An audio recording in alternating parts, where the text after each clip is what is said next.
बाबूजी का किस्सा 6 सतत स्मरण की हालत।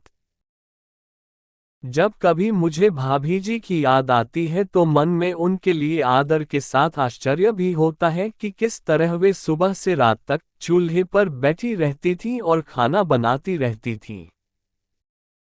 वह चूल्हा भी कोई गैस का चूल्हा नहीं था, बल्कि पुराने जमाने का लकड़ी से जलने वाला चूल्हा था।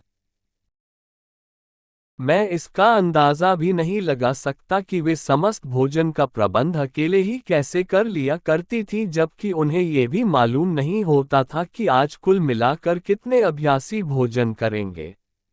ऐसे में वे खाने की मात्रा का अंदाजा कैसे लगाती होंगी।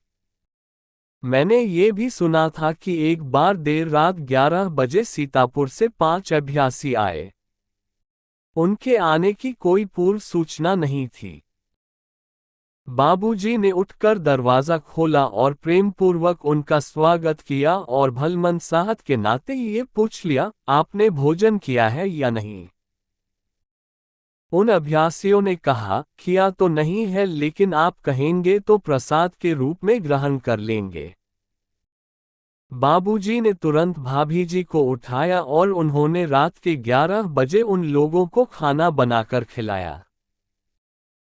ये सोचकर भी मन हैरान हो जाता है कि बाबूजी ने किन किन परिस्थितियों का सामना करते हुए मिशन को आगे बढ़ाया होगा।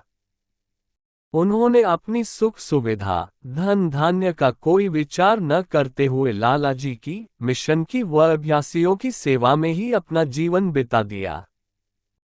हमारे मिशन में अक्सर सतत स्मरण की बात होती है।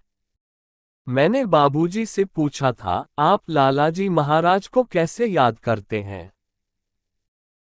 उन्होंने कहा, यदि मेरी एक सांस भी ऐसी आ जाए जिसमें लालाजी की याद न हो, तब वह मेरी आखिरी सांस होगी। उद्धरण चिन्ह।